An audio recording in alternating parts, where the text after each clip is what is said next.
أستاذ عبد الصمد فليتفضل فضيلته مشكورا.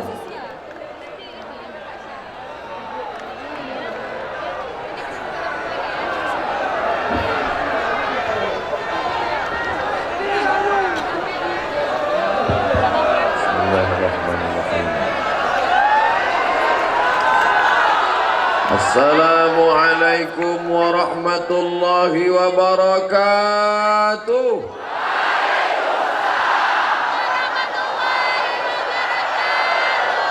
Alhamdulillahilladzi bi ni'matihi tatimmus shalihat. Wassalatu wassalamu ala sayyidis sadat wa ala alihi wa ashabihi ahlil fadaili wal karamat. Subhanaka la ilma lana illa ma 'allamtana innaka antal alimul hakim. Rabbi shrah li sadri wa yassir li amri wahlul 'uqdatam min lisani yafqahu qawli. Allahumma 'allimna ma yanfa'una wanfa'na bima 'allamtana innaka antal alimul hakim. Yang sama-sama kita hormati Presiden Republik Indonesia tahun 4000 Masehi.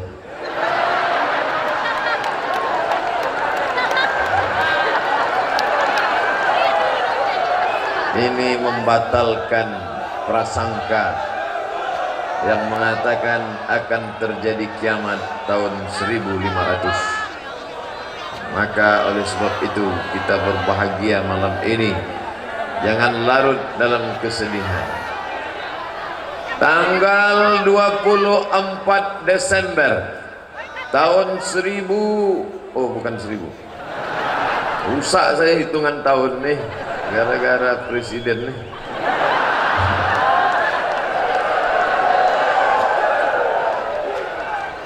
Tanggal 24 Desember tahun 2004 saya pun sampailah ke Maroko kuliah.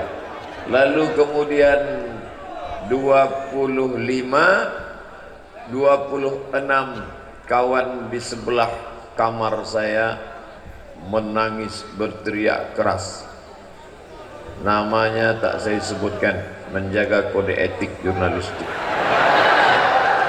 Menangis dia, kata dia di kamar sebelah. Kami heran, kenapa? Ada apa? Kenapa menangis? Rupanya baru saja mendapat telepon bahwa keluarga yang berada di Aceh kena musibah besar tanggal 26 Desember tahun 2004. Musibah itu bernama tsunami. Itu saya sendiri mengalami, melihat sahabat kehilangan kerabat-kerabatnya 2 hari setelah saya sampai di Maroko. Tanggal 24, tanggal 25, tanggal 26. Hari berikutnya kami masuk ke kampus Darul Hadis di Rabat, Kerajaan Maroko. Semua dosen, sahabat, karyawan datang mengerumuni kami. Abdul Somad, bagaimana keadaan keluargamu di Indonesia? Saya katakan dalam keadaan sehat walafiat. Loh, tapi katanya tsunami. Saya bilang saya di Riau. Jadi bukan kena tsunami, tidak. Dari Banda Aceh tempat tsunami berapa jauh? 24 jam. Akhirnya mereka pun pergi. Bukan kau rupanya katanya.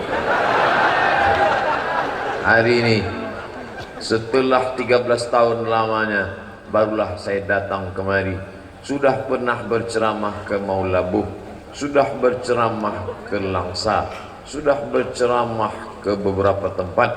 Tapi kata Ustadz Zul Arafah, kalau belum ceramah di Banda Aceh, belum sampai ke Aceh. Luar biasa, memang jamaahnya tak bertepi, macam melihat tepi lautan, tak bersudut. Masya Allah, tabarakallah. Mudah-mudahan pertemuan kita ini menurunkan rahmat, barakah dan ridha. Amin ya rabbal alamin. Tadi saya diberi kesempatan 30 menit, lebih lama sedikit dari presiden. Berarti siapa yang lebih hebat, presiden apa saya? Tapi malam ini melimpah ruah jamaah, saya berpikir tak sampai setengah jam. Ini nampaknya 20 menit selesai. Melihat jam sudah jam 11. Apalagi tadi begitu dinyanyikan lagu Ya Hanana, Ya Hanana, Ya Hanana, Ya Hanana. Nampaknya tak jadi pengajian. Rupanya jamaah bersemangat semuanya. Begitu bangkit lagu Qamarun, Qamarun, Qamarun, Qamarun sidna Nabi, Qamarun, Qamarun, engkaulah bulan di tengah gelapnya malam. Ternyata bulan di tengah malam gelap gulita jahiliyah, datanglah dia sang penerang Muhammad sallallahu alaihi wasallam.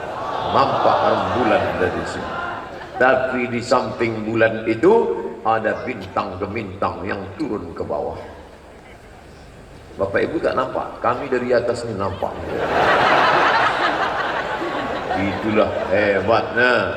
Masya Allah, tabarakallah. Begini masyarakat Aceh memuliakan Nabi Muhammad sallallahu alaihi wasallam.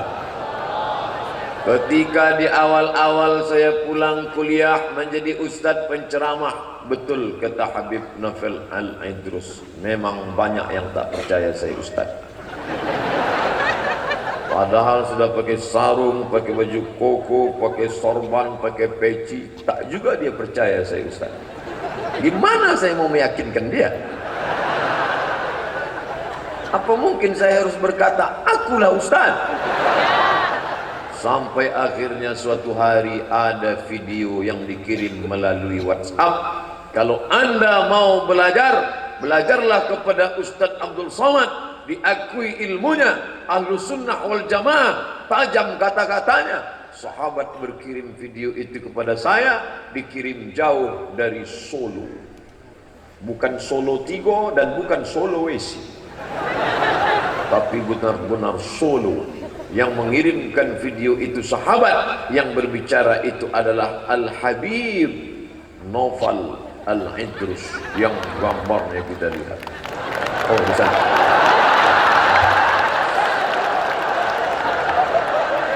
Itu telunjuk beliau menunjuk satu, artinya percayalah kepada ustaz yang satu di sebelah saya ini.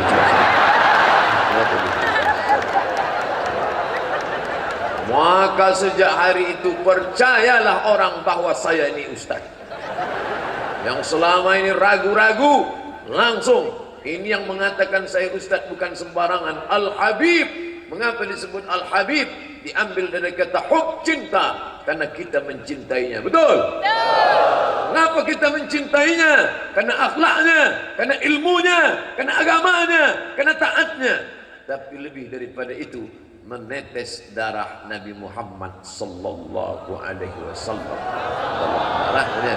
Dan yang mengatakan saya ustaz itu tak tanggung-tanggung, langsung Arab Quraisy. Itu yang bersorban di sebelah itu Arab Quraisy. Kalau yang pakai peci di sebelahnya Arab-Arab cemas.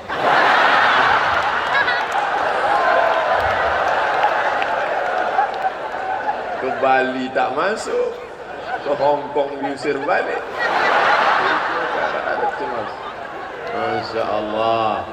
Maka tapi tanggung jawab saya besar setelah video itu. Semua bertanya ke saya, kapan ke Solo? Kapan ke Solo? Kapan ke Solo? Kapan ketemu Habib Novel? Kapan ketemu Habib Novel? Di airport, Ustaz Somad, Ustaz dicari Habib Novel, Ustaz Somad, Ustaz mau diundang Habib Novel. Beban dalam pikiran saya, sampai tak selera saya makan. Tapi tadi Ustaz Fadil Rahmi tidak memberitahu saya bahwa Ustaz Habib Novel yang akan memberi tausiah.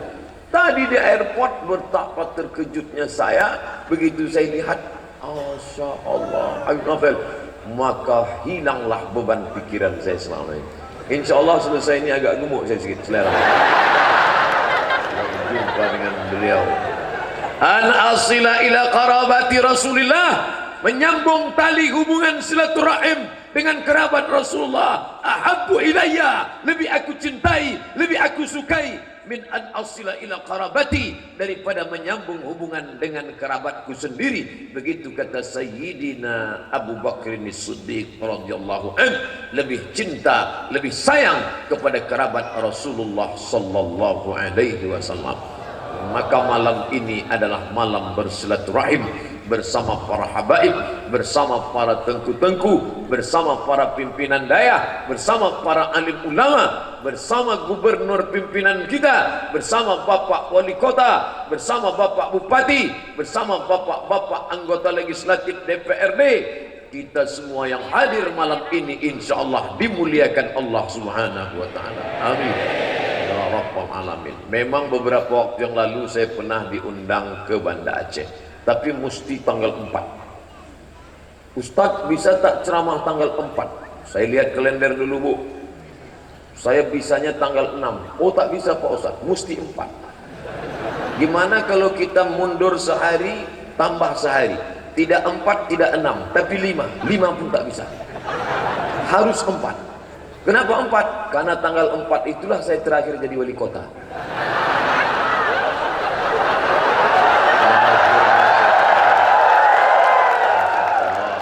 Tapi hari ini segala beban itu semuanya hilang dan sirna. Beban dengan ibu wali kota hilang, beban dengan Habib Novel hilang, dan beban yang paling besar adalah beban diusir dari Hong Kong. Luar biasa. Begitu cara orang Aceh menghilangkan orang yang sedang susah hati dari hatinya. Hilang, diambil air, disiram ke kepalanya. Ambil daun, diikat, pus sejuk. Ambil air, ke kepalanya. Habis itu saya ditanya, Ustaz Somad gimana? Sudah, alhamdulillah. Saya bilang sudah. Saya khawatir kalau saya bilang gimana, gundah gulananya sudah hilang. Belum, tidak lagi sini, disiramkan sama air.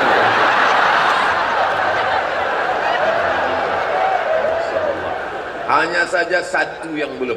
Pakai celana seragam Aceh, pakai baju Aceh, pakai shawl Aceh, pakai topi Aceh. Satu yang saya tak dikasih, rencong Aceh. Nah, ini hati masih panas ini. Kalau dikasih nanti kemana-mana perginya. Jadi untuk sementara ini tak usah kasih dia rencong, kasih mikrofon aja. Baik yang dimuliakan Allah Subhanahu wa taala. Tadi di Kuala Namu Airport Internasional, Ustaz Somad ini foto 13 tahun yang lalu di markas Brimob.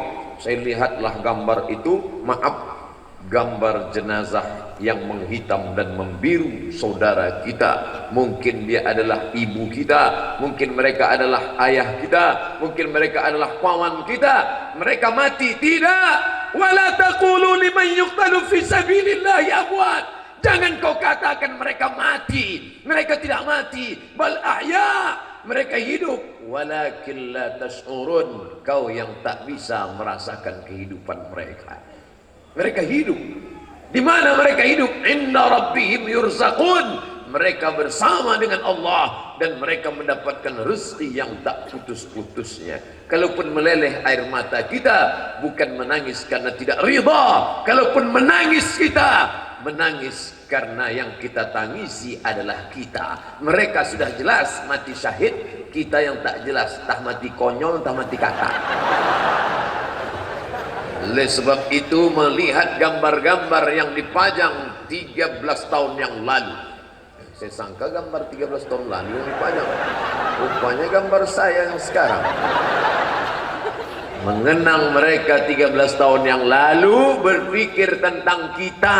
Mereka sudah meninggal dunia karena musibah. Tadi Habib Novel Al-Idrus sudah berkata, yang meninggal karena banjir, yang meninggal karena tertimpa, yang meninggal karena api, yang meninggal mengandung melahirkan. Insya Allah karena niatnya baik mereka mati syahid. Adapun kita tak perlu suudzon kepada mereka. Uzkuru ma'asina mautakum. Orang-orang yang sudah meninggal dunia, sebut yang baik-baiknya saja. Andai kita sebut buruknya, belum tentu dia sejelek yang kita sangka. Dosanya dapat, pahala, tidak sama sekali. Sedangkan mereka sudah mendapatkan kematian yang baik dalam keadaan husnul khatimah, maka kita senantiasa husnuzan kepada Allah Subhanahu wa taala. Yang kita pikirkan adalah, aku nanti mati bagaimana? Apakah mati ditikam orang, atau mati karena sakau, atau mati karena ingin mabuk, duit tak ada, dibuat kopi campur spiritus, akhirnya diminum, kepanasan, menggelegak, menggelupur, masuk ke parit, mati. Apa dan bagaimana kita mati di masa akan datang? Maka pikirkanlah bagaimana shadaqatus sirri, sedekah secara sir, tadfa'u mitatasu, menolak mati jelek. Tiap hari, tiap petang, tiap pagi, tiap malam kita berdoa, Allahumma khtim lana bihusnil khatimah, tutup usia kami dengan husnul khatimah, wala takhtim alaina bisu'il khatimah, jangan tutup dengan su'ul khatimah. Bagaimana menolak su'ul khatimah? Banyak-banyak bersedekah, bukan bersomat. Banyak-banyak bersedekah. Sedekah yang paling afdal apa ya Rasulullah? Mengenang makcik, pakcik, pakcik, orang tua kami dulu yang sudah meninggal dunia. Bagaimana cara kami mengenang mereka ya Allah? Bagaimana cara kami mengenang mereka ya Rasulullah? Datanglah saat bertanya, ya Rasulullah, ummi matat, emakku, ibuku meninggal dunia, apa atasaddaqu anha? Apakah kalau aku bersedekah, sedekahnya sampai pada mereka? Kata Nabi, tasaddaq, ya saat bersedekahlah, sedekahnya sampai. Ayyus sadaqatu afdal, apa sedekah yang paling afdal? Kata Nabi, saqyul ma, memberi air minum. Siapkanlah air minum. Itu maka tadi disiapkan air minum. Kalau melihat dari botolnya, saya ceramah setengah jam aja. 300 ml. Maka di tempat kita tidak perlu sedekah air minum, karena air sudah banyak. Di bawah air, di atas air, di tengah air. Oleh sebab itu maka kita tak lagi bersedekah air. Kenapa di Makkah, di Madinah bersedekah air? Karena susah mendapatkan air. Di Palestina menggali bermeter-meter ke bawah, 100 meter sumur bor, baru menemukan air. Maka sedekah air. Tempat kita sedekah apa? Yang paling penting saat ini menyelamatkan generasi bangsa kita adalah sedekah mendirikan sekolah Islam. Allahu Akbar. Dari teriakannya nampaknya paling tidak satu orang 100 juta. Allahu Akbar. Mulai agak berkurang sedikit. Maka yang punya tanah, wakafkanlah untuk buat sekolah Islam, menyelamatkan anak cucu generasi bangsa masyarakat Aceh bil khusus dan NKRI di masa akan datang. Sudah terlalu banyak yang mencaci kegelapan. Kenapa gelap? Kenapa mati lampu? Kenapa begini? Kenapa begini? Sumpah serapah. Tapi ada yang menyalakan lilin kecil, maka balik terang benderang. Dayah-dayah yang sudah didirikan oleh wali-wali Allah, Syekh Krongkali, Syekh Mudawali, Syekh Abdul Rauf As-Singkili, ulama-ulama besar Aceh yang tak dapat saya sebut satu persatu. Maka hidupkan kembali tradisi ini. Ini yang kami bicarakan lama tadi tentang Al-Habib Novel Al-Idrus. Apa kata beliau? Kenapa sekolah peninggalan penjajah, tapi ketika tamat orang bangga? Sedangkan sekolahnya para ulama yang mengusir penjajah, sekarang orang malu. Anak saya yang pertama insinyur, anak saya yang kedua advokat, anak saya yang ketiga seniman. Itu yang paling bodoh memasukkan sekolah agama.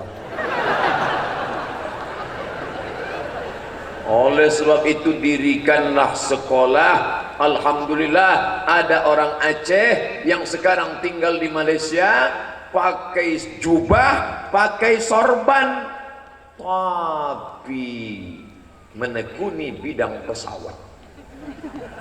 Pesawat dia. Kadang kita nih gaya metal, mesin jahit pun tak tahu. Ini luar biasa.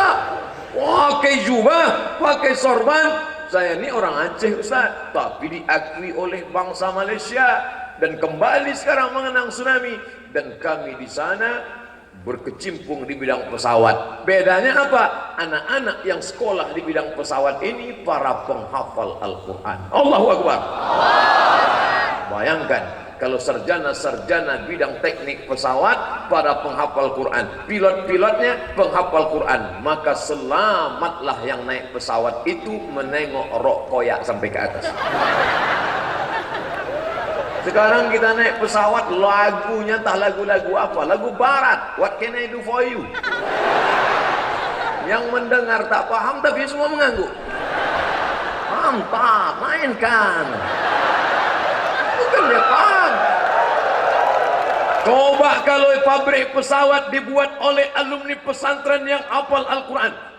Ini Ustadz mimpi, real, nyata, ada orangnya di sini. Yang mana orangnya? Nanti, kalau saya tunjuk sekarang banyak menyerbu nanti. Asli orang Aceh. Anak-anak penghafal Quran disekolahkan di bidang pesawat, akan menjadi pilot pesawat, akan menjadi pembuat pesawat, akan menjadi mengatur manajemen pesawat. Ketika kita masuk ke dalam pesawat, langsung, ladies and gentlemen, kepala beku ditempel semua. Kita sudah duduk tenang santai semua, langsung keluar murattal. Bismillahirrahmanirrahim. Amma yatasaalun 'anil naba'il 'azim. Masya Allah, kata kawan. Disangka Masya Allah mendengar ayat tadi, rupanya pramugari keluar bawa urut. Dibawanya lah putih berasap. Dibawanya putih berasap. Mau katanya? Iya, dikunyah. Rupanya sapu tangan. Awak sangka roti. Apa yang dimuliakan Allah Subhanahu wa taala. Maka ke depan orang-orang Aceh yang sukses di luar negeri, di Malaysia, di Swedia, di Jerman akan kembali membangun Aceh, mendirikan dayah-dayah profesional sehingga casingnya boleh dayah, tapi isinya di dalam adalah para pilot-pilot pesawat. Allahu Akbar. Masya Allah, Pak Gubernur kita bukan cuma bisa memimpin di batas tanah, tapi juga di atas awan pun bisa juga. Ada Ustaz Somad, ini ada yang bisikkan ke saya tadi. Ustaz Somad, ada Muhafiz Tayyar, ada. Ini gubernur kita ini pilotnya Ustaz Somad. Saya bilang dari gayanya sudah saya yakin saya sudah. Entah kemana saya dibawanya terbang ini. Apa ibu yang dimuliakan Allah, maka jangan lagi berpikir kalau sudah sekolah agama masa depan suram. Saya terus terang sakit hati dengan anak-anak Aceh.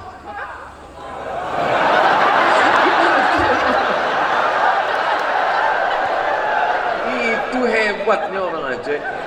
Kita bilang sakit hati, tetap dia bilang Allahu Akbar. Hatinya. Ustadz sakit hati kenapa? Anak Aceh beasiswa dari Pemdanya besar minta ampun. Dulu kami kuliah di Mesir, KMA, Kekeluargaan Mahasiswa Aceh namanya. Dapat beasiswa dari Pemprov Aceh. Setelah pulang pula diangkat jadi PNS. Jangan ke mana? PNS. Jangan ke mana? PNS. Dinas apa? Dinas Syariah. Apa? Ada dinas syariah, ada, tempat kami tak ada.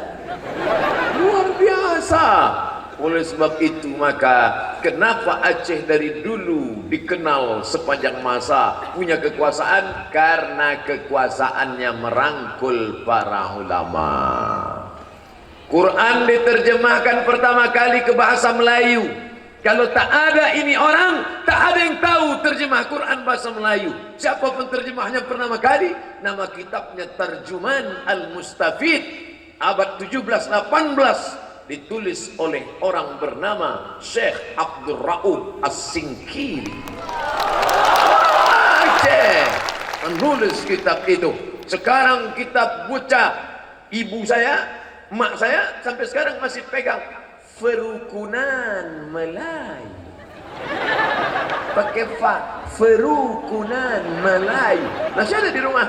Bagaimana cara sholat, bersuci, puasa, Ferukunan Melayu. Setelah diteliti, ternyata Ferukunan Melayu diringkas dari kitab yang tebal. Kitab tebal itu bernama Kitab Sabilal Muhtadin yang ditulis oleh Syekh Muhammad Arsyad Al-Banjari. Al-Banjari mufti kerajaan Banjar Kalimantan. Dan Syekh Muhammad Arsyad Al-Banjari mensyarah kitab Perukunan Melayu diambil dari Sabilal Muhtadin. Sabilal Muhtadin adalah kitab syarah dari kitab As-Siratal Mustaqim.